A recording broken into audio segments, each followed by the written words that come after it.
मुंबई भूतों का ठिकाना है। सूरज ढलने के बाद उस रेत मार्ग पर कोई भी कदम नहीं रखता।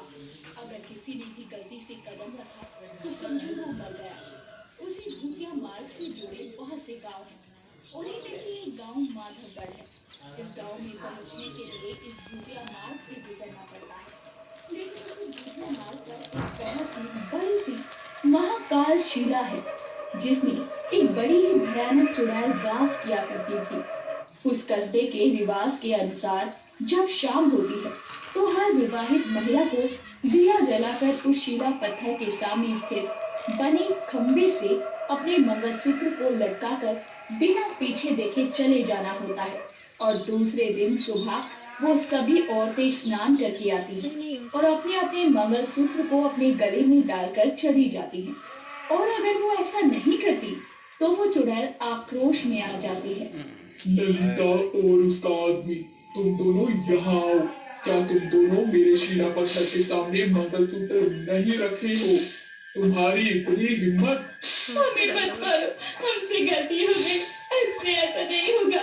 मैं कल बीमार थी इसीलिए अपना मंगलसूत्र रखने नहीं आ पाई। आज हमें माफ कर दीजिए। ठीक है, आज मैं तुम्हें छोड़ रही हूँ, लेकिन तुम आज के बाद ये गलती भूल से भी मत करना।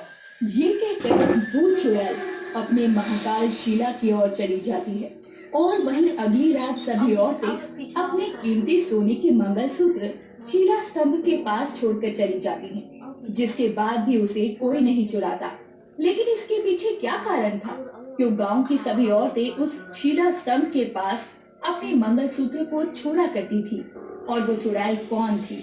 इन सभी रहस्यों को जानने के लिए चलिए कहानी में आगे बढ़ते हैं। भाभी, शाम हो रही है, चलो जल्दी से, महाकाल शिला पत्थर के पास जाना है। महाकाल शिला पत्थर? ये क्या होता है और हमें वहाँ क्यों जाना है? भाभी, तुम आज ही हमारे गांव में मेहमान बनकर आई हो ना, इसीलिए आप हमारे रीति रिवाजों को नहीं जानती। अंधेरा होने वाला है, पहले चलिए, मैं वहाँ पर जो भी करूँगी बिना एक शब्द बोले तुम्हें भी ठीक वैसा ही करना है। ठीक है। इस तरह दोनों मिलकर गांव के बीचों बीच महाकाल शिला पत्थर के पास पहुँचे और दिया जलाकर कुसुम ने मंगलसूत्र उतारा और उस स्तंभ पर लगी कील में लटका दिया। और वहीं आरती ने भी ठीक वैसे ही लटका दिया। दोनों बिना पीछे देखे घर आ गई। बाप रे बाप, इतने सारे सोने के मंगलसूत्र, ये कैसा रिवाज है कुसुम? बहुत ही अजीब है। मेरा मंगलसूत्र 7 तोले का है। इस तरह गांव के बाहर छोड़ देने से कोई चोर आकर उसे चुरा ले गया तो? भाभी, आपका मंगलसूत्र सही सलामत रहेगा, ये मेरी जिम्मेदारी है। आप अपना मंगलसूत्र 1 साल बाद भी जाकर देखोगी ना तो भी वही मिलेगा। महाकाल शिला में बसने वाली वो चुड़ैल हमारे मंगलसूत्र की रक्षा करती है। अब अंधेरा हो गया है, चलिए बत्तियां बुझाकर सो जाते हैं। कुसुम ने जो भी बताया आरती को, वो कुछ भी समझ में नहीं आया था। आरती बिना कुछ बोले सो गई। रात के करीब 12 बज रहे थे। बाहर से किसी के चलने की आवाज आ रही थी। आवाज सुनकर आरती जाग गई और उठकर उसने खिड़की से बाहर देखा, जहाँ एक बहुत ही भयानक चुड़ैल अपने हाथों में चाबुक लिए पूरे गांव में घूम रही थी। ये देखकर आरती चक्कर खाकर वहीं गिर गई। अगले दिन कुसुम ने अपनी भाभी को खिड़की के पास बेहोश पाया। ये क्या है, खिड़की खुली है और भाभी यहाँ क्यों सोई है? ये सोचते हुए कुसुम ने आरती को जगाया। भाभी, आप यहाँ क्यों सो रही हो और ये खिड़की है आपने खोली? हाँ कुसुम दीदी। डरते हुए आरती ने रात में जो कुछ भी देखा वो सब कुसुम को बताया। बाप रे बाप, ये कैसा गाँव है भगवान! चुड़ैलों का रात में ऐसे घूमना, ऐसे महाकाल शिला के पास मंगलसूत्र निकाल कर रख देना। मैंने कभी इस तरीके का विचित्र गांव कभी नहीं देखा। आपके भैया के आते ही मैं वापस से अपने घर चली जाऊंगी। भाभी, आप डरिए मत, जो आपने बाहर देखा वो हमारे गांव की रक्षा करने वाली अच्छी चुड़ैल है। मेरे पति और भैया कल आ ही जाएंगे। कुसुम के पति शेखर और आरती के पति शंभू दोनों ही अलग अलग गांव से होने के बावजूद भी अच्छे दोस्त हैं। दोनों सोमपुर नगर से कच्चा सोना खरीदते हैं और उससे आभूषण बनाकर अलग अलग गांव में बेचते थे। यही उनका पेशा था। माधवगढ़ जाने के लिए शंभू के गांव से आगे जाना होता है और इस बार कुछ ज्यादा ही सोना खरीदने के उद्देश्य से 3 दिन पहले ही आरती को शेखर के घर पर छोड़कर शंभू और शेखर एक साथ सोमपुर नगर के लिए रवाना हुए। लेकिन माधवगढ़ गांव में अजीबोगरीब आदतें, उनके रीति रिवाज से आरती कुछ सहम सी गई थी। अगले दिन सुबह कुसुम और आरती अपने मंगलसूत्र लेने के लिए महाकाल शिला पत्थर के पास गई। उसी खंबे से ढेर सारे मंगलसूत्र लटके हुए थे। उनमें से एक बहुत बड़ा और चमकदार मंगलसूत्र था।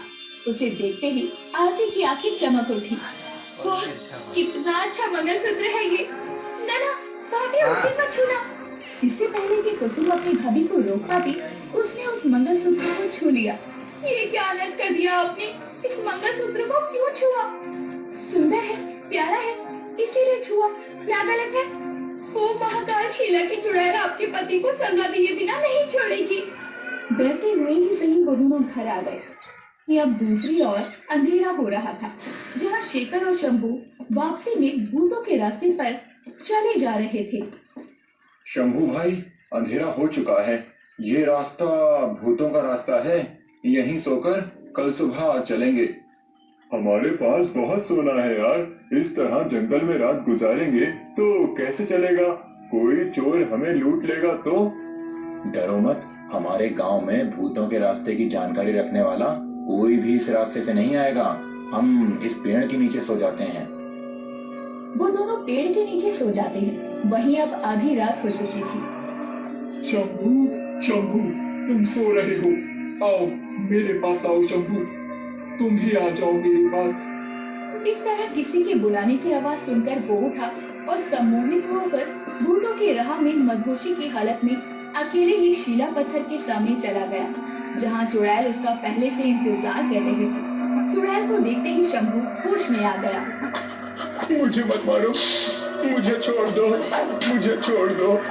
तुम्हारी पत्नी ने मेरे मंगलसूत्र पर हाथ डालकर बहुत बड़ी गलती की है। तुम्हें उसकी सजा तो भुगतनी ही पड़ेगी ना। ऐसा कहकर वो चुड़ैल शंभू को चाबुक से बहुत मारती है और ज्यादा मार खाने के कारण वो वहीं बेहोश हो जाता है। उसके हाथों पैरों से खून आने लगता है। दर्द के मारे शंभू वहीं बेहोश हो गया। अगली सुबह शेखर ने शंभू को बहुत ढूंढा और ढूंढते हुए वो शंभू को महाकाल शिला के पास पाता है और उसे किसी तरह अपने घर लेकर आता है, जहाँ उसका वैद्य इलाज करता है और 2 दिन बाद जाकर शंभू को होश आता है। नहीं नहीं, उस चुड़ैल ने मुझे चाकू मारते हुए कहा कि तुम्हारी पत्नी के द्वारा की गई गलती की सजा है। मुझे डर लग रहा है शेखर। डरो मत दोस्त, वो चुड़ैल है लेकिन बहुत अच्छी है। हमारे गांव की रक्षा करने वाली देवी है।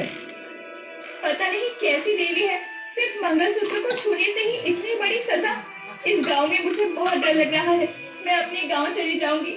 पता नहीं क्या रहस्य है इस गांव का। भाभी, आप वैसे कल सुबह ही चली जाना, लेकिन मैं आपको इसका रहस्य बता देती हूँ।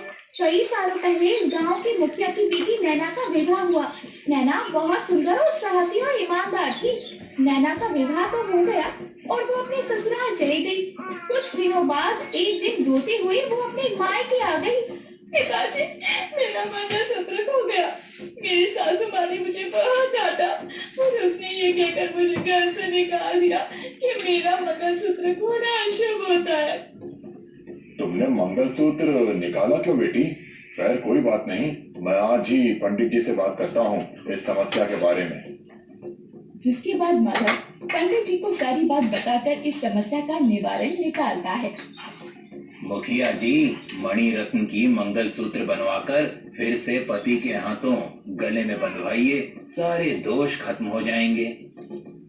पंडित के कहे अनुसार दोबारा से एक मणि रत्न मंगलसूत्र बनवाया जाता है, जिसे नैना देखती रह जाती है और उसे किसी को छूने भी नहीं देती। इस तरह शुभ मुहूर्त देखकर नैना को दुल्हन की तरह फिर से सजाया गया और पति के हाथों मंगलसूत्र बंधवाकर उसे पालकी में बैठाकर ससुराल के लिए विदा कर दिया गया। लेकिन जैसे ही वो सभी महाकाल शिला के पास पहुंचते हैं, कुछ डाकू लुटेरे मिलकर नैना के पति सहित नैना को मारकर सारे सोने जेवरात, मंगलसूत्र इत्यादि वहां से लेकर चले जाते हैं।